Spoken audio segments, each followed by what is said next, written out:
शुभ प्रभात।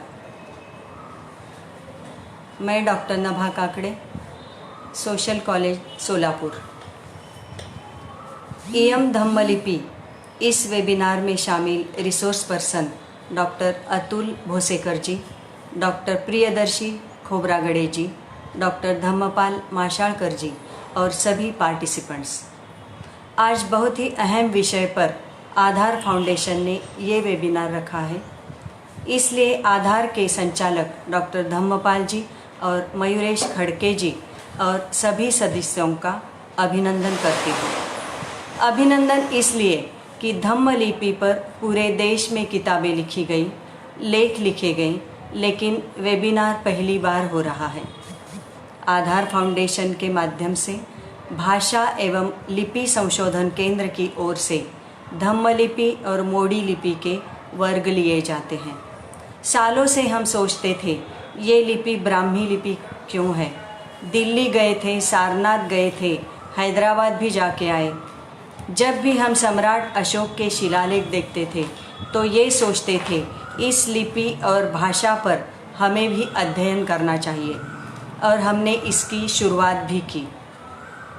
आज हमारे लिपि और भाषा संशोधन केंद्र की ओर से महाराष्ट्र के हर जिले में समन्वयक है और वो सब बहुत ही अच्छा काम कर रहे हैं। हमारे सब समन्वयक आज भी बड़े उत्साह के साथ इस वेबिनार में शामिल है। आप सबका स्वागत करती हूँ। आज मेरा विषय है ये धम्मलिपि है। आप सभी जानते हैं कि भारतीय संस्कृति को विश्व की प्राचीन संस्कृति के रूप में माना गया है।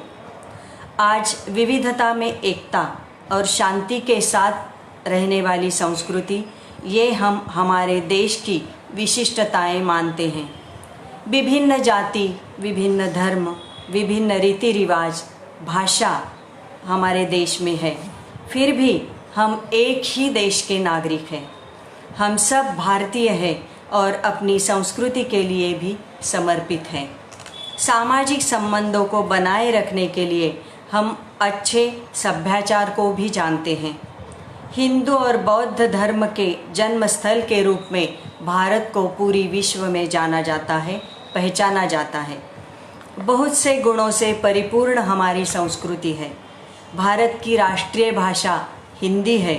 विभिन्न राज्यों और केंद्र शासित प्रदेशों में अलग अलग भाषाएं हैं और कई बोली भाषाएं भी हैं जो लिखी नहीं जाती, मतलब इनकी कोई भी लिपि नहीं है।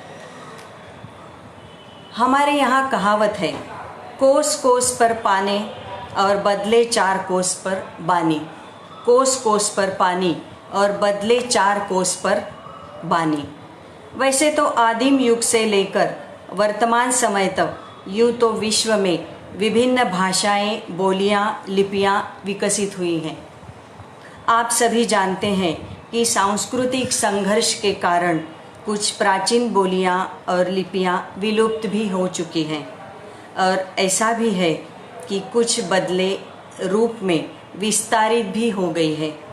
लेकिन मैं ये गर्व के साथ कहूँगी कि इस क्षेत्र में भारत सर्वाधिक समृद्ध देश है। प्राचीन सभ्यताओं ने अपनी लिपियों के आविष्कर्ता के रूप में किसी न किसी देवता की कल्पना की है।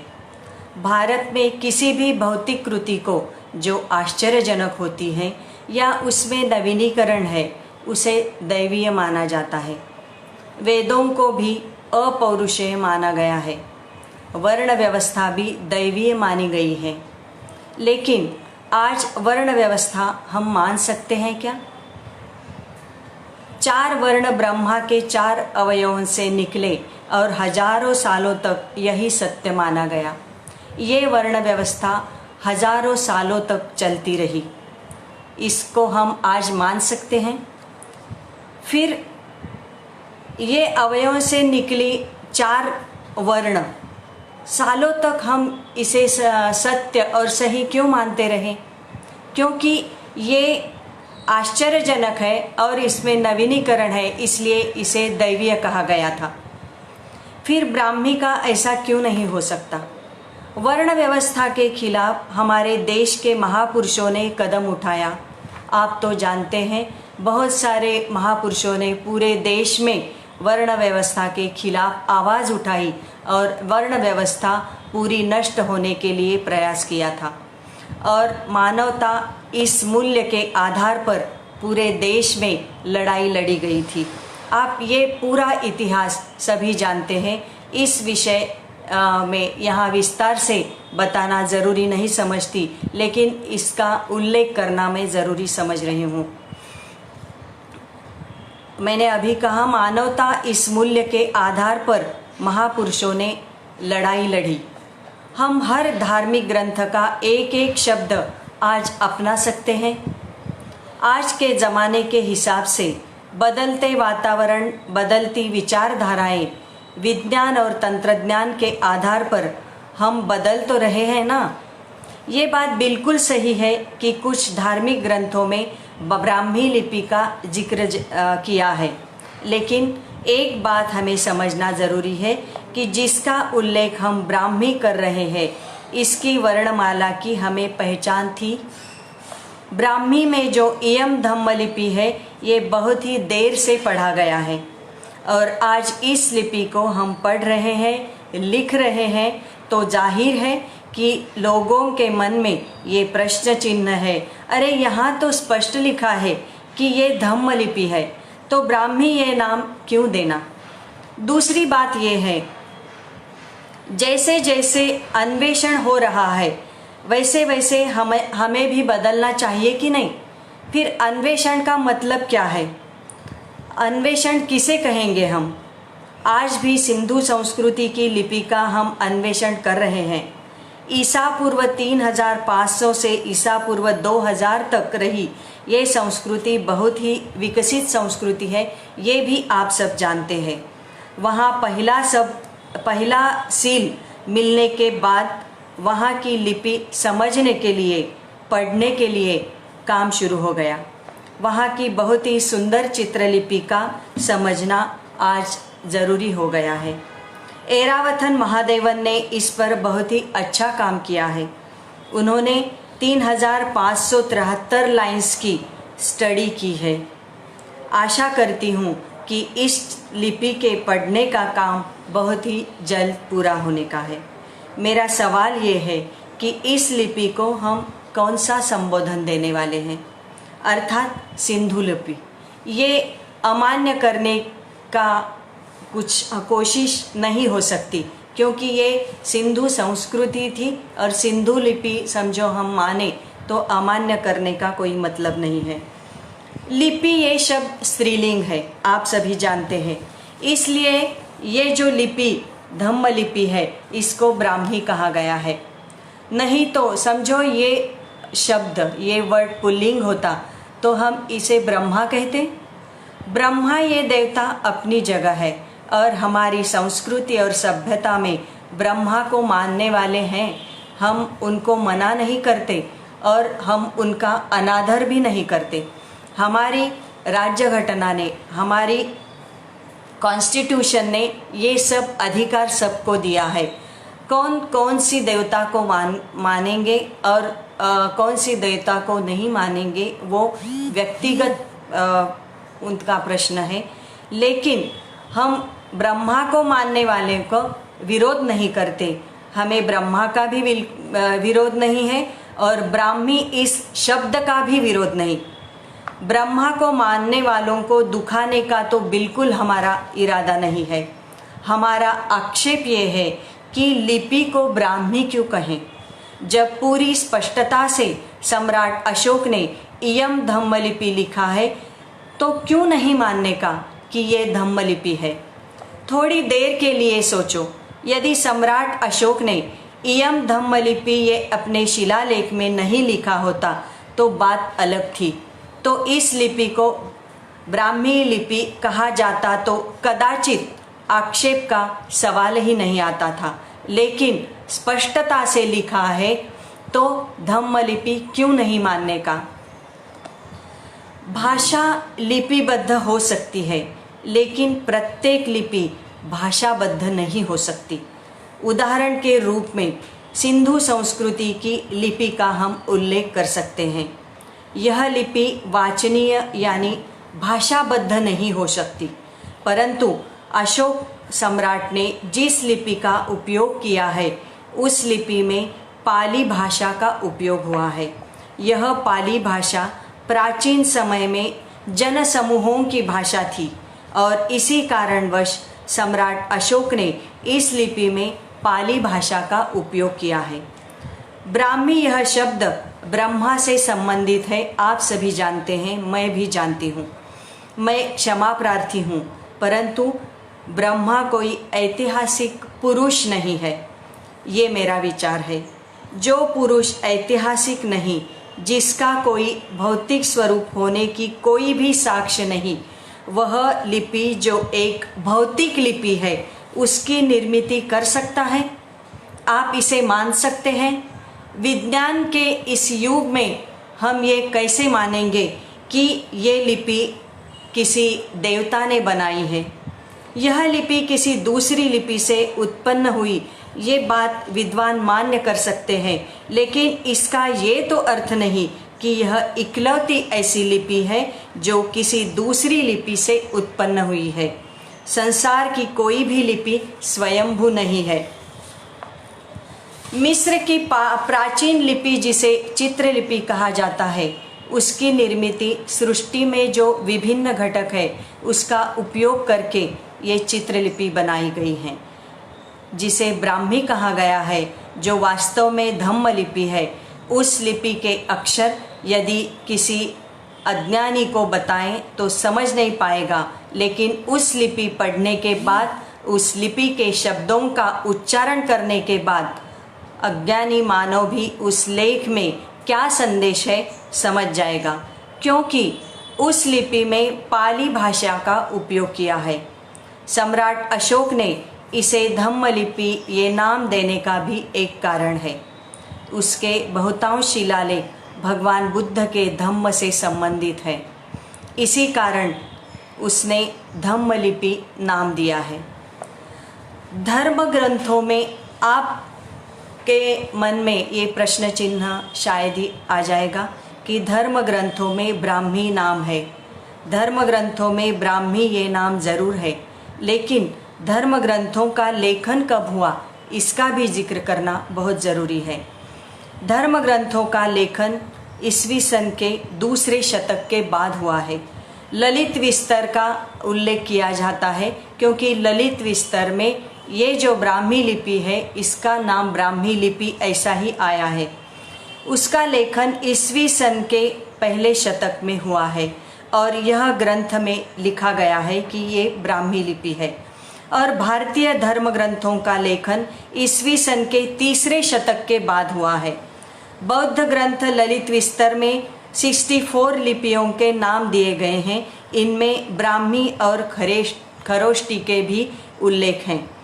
जैन ग्रंथ पंडवड़ा सूत्र तथा समवायांग सूत्र में 16 लिपियों के नाम दिए गए हैं, जिनमें बंभी मतलब ब्राह्मी का भी उल्लेख है। भगवती सूत्र में सर्वप्रथम बंभी लिपि को नमस्कार करके सूत्र का आरंभ किया गया है। मैं ये बताना चाहती हूँ, राजा अशोक का कार्यकाल ईसा पूर्व 318 और उसके बाद का है।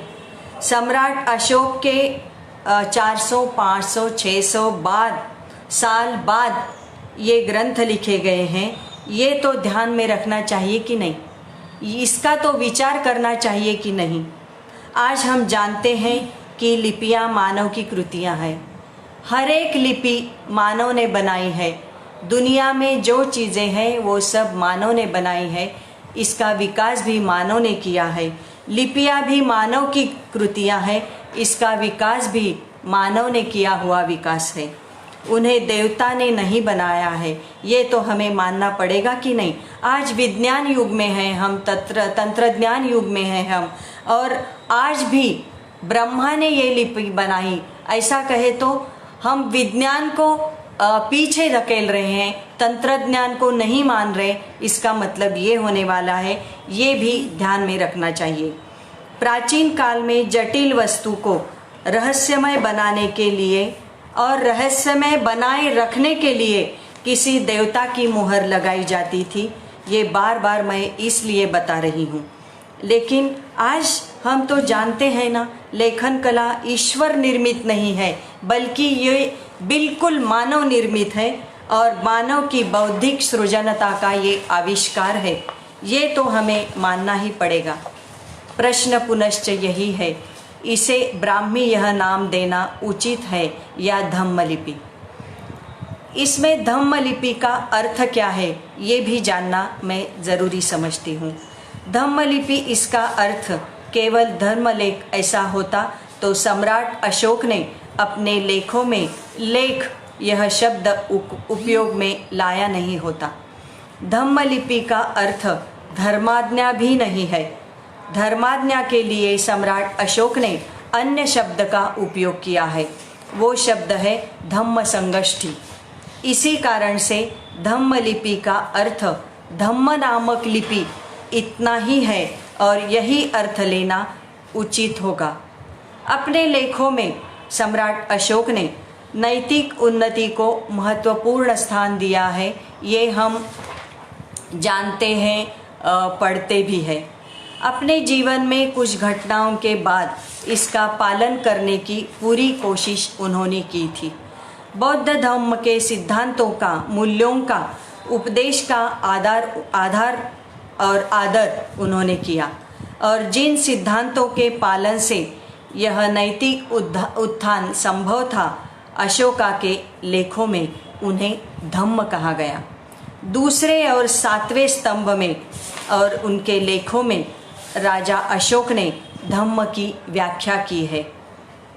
वे कहते हैं, धम्म है साधुता, बहुत से कल्याणकारी अच्छे कार्य करना, पाप रहित होना, मृदुता, मधुरता, दयावान, शुचिता, प्राणियों का वध न करना, जीव हिंसा न करना, माता पिता तथा बड़ों की आज्ञा मानना, गुरुजनों के प्रति आदर, मित्र परिचितों, संबंधियों, ब्राह्मण श्रवणों के प्रति दानशीलता तथा उचित व्यवहार और दास तथा भृत्यों के प्रति उचित व्यवहार, ये सब धम्मलिपि में धम्मलेख उन्होंने लिखे हैं। आखिर में फिर एक बार मैं कहना चाहती हूँ कि धम्मलिपि यही शब्द उचित है। मैं फिर एक बार आपको पूछना चाहती हूँ, मेरा ये सवाल है कि ब्रह्मा को हम मानते हैं, हमारे देश में बहुत सारे लोग मानते हैं धम्मा को और बहुत सारे लोग अलग अलग देवता को मानते हैं। हम इनके मानने का, उनकी श्रद्धा का भी आदर करते हैं, लेकिन जो अन्वेषण हुआ है और हम इतिहास के लोग, इतिहास के आधार पर आगे जाने वाले लोग, अन्वेषण का कुछ सोचना है कि नहीं हमें? जब अन्वेषण बार बार हो रहा है और अन्वेषण किस लिए किया जाता है, अन्वेषण पर इतना एक्सपेंडिचर होता है, इतना खर्चा हम करते हैं अन्वेषण पर, और ये अन्वेषण हो रहा है तो मानने का क्यों नहीं है? एक देवता बात अलग है, ये पूरी धार्मिकता, आध्यात्मिकता का एक हिस्सा है और भाषा ही और लिपि ये अलग बात है। हम अपनी भाषा में, अपनी लिपि में धार्मिकता का विचार और भाव विश्व पुटअप कर सकते हैं, लोगों के सामने रख सकते हैं, लेकिन इसका नाम देने की जब बात आती है तो ये नाम देना, ये संबोधन देना, इसके बारे में हमें ज़रूर सोचना चाहिए। और मैं बार बार ये बता रही हूँ कि ब्रह्मा और ब्राह्मी इसमें अलग सोचना चाहिए और धम्म लिपि के बारे में अलग सोचना चाहिए। ये सोच हम नहीं बदलेंगे तो आगे हम कैसे जाएंगे?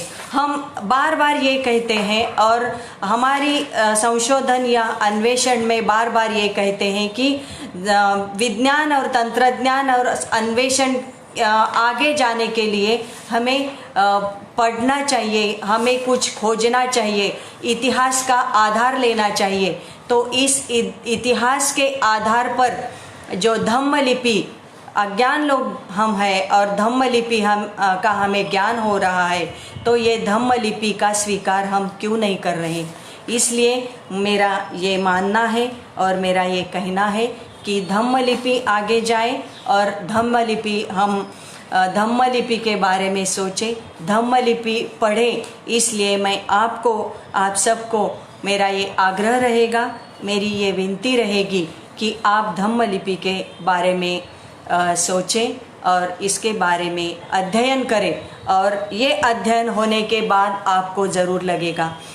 ये बात एक है कि हम एक विचारधारा जो चलती रहती है, बार बार वही विचारधारा सामने आती है, तो वो सत्य लगने लगता है।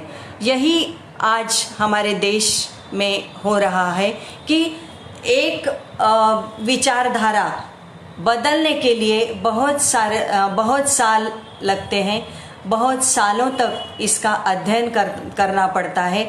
और एक विचारधारा आगे जाने के लिए पिछले जो विचारधारा हैं उनके बारे में बहुत डीप अध्ययन करना पड़ता है, लोगों को नॉलेज देना पड़ता है। दूसरी बात, मैंने अभी वर्ण व्यवस्था के बारे में कहा, जाति व्यवस्था के बारे में कहा।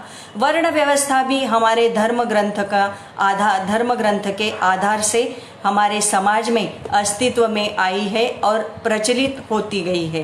फिर आज हम वर्ण व्यवस्था मानेंगे क्या? आज समझो मैं कहूँगी एक क्षण के लिए कि चलो आज से धर्म व्यवस्था और वर्ण व्यवस्था मानेंगे। वर्ण व्यवस्था के आधार पर जो जाति संस्था हमारे देश में कास्टिज्म हो रहा है, वो कास्टिज्म हम आज से मानेंगे, ये कैसा चलेगा?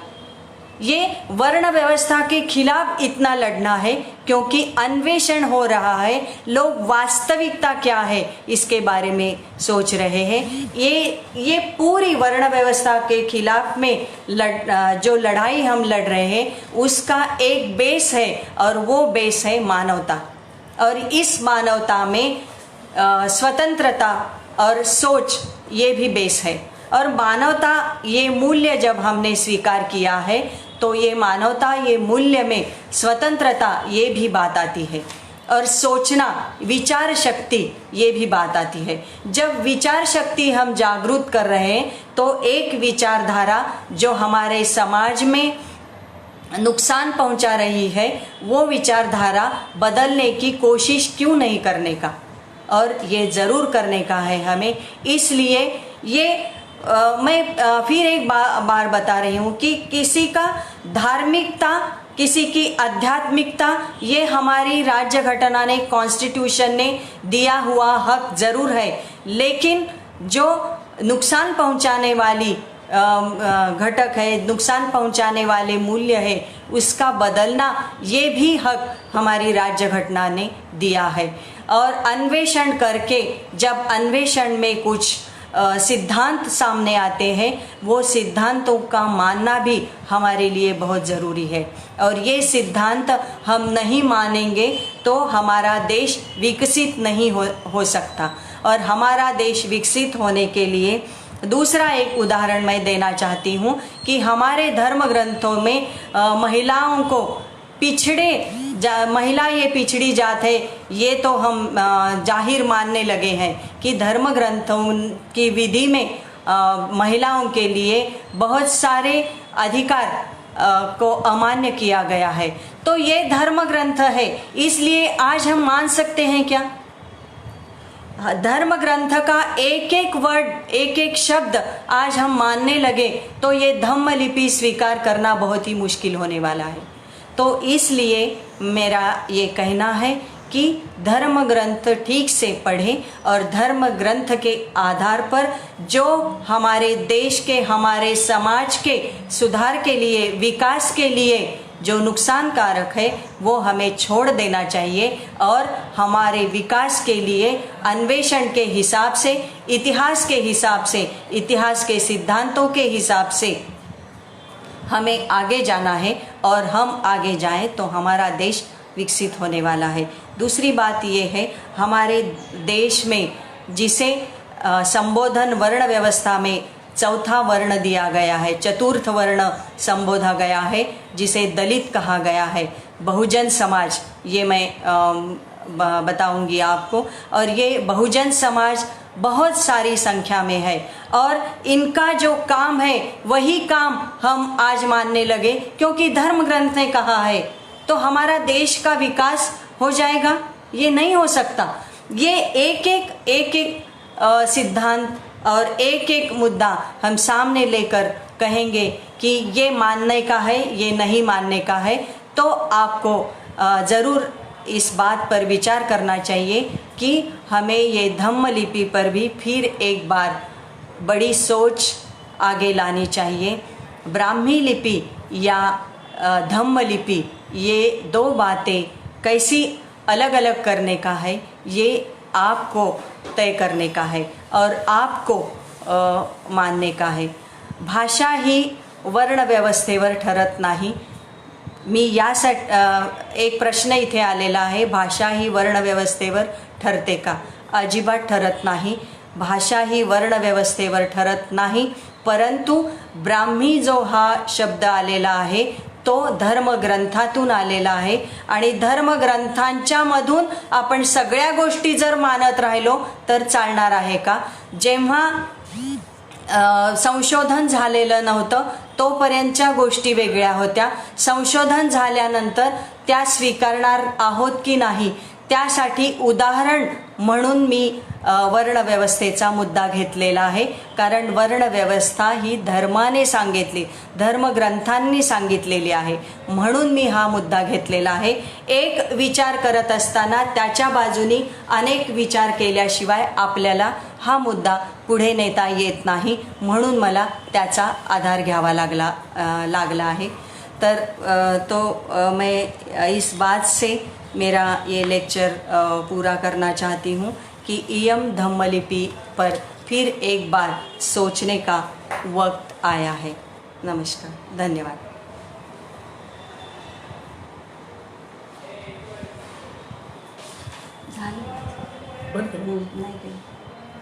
बोला 10 मिनिटं 5 मिनिटं बोला, बस झालं।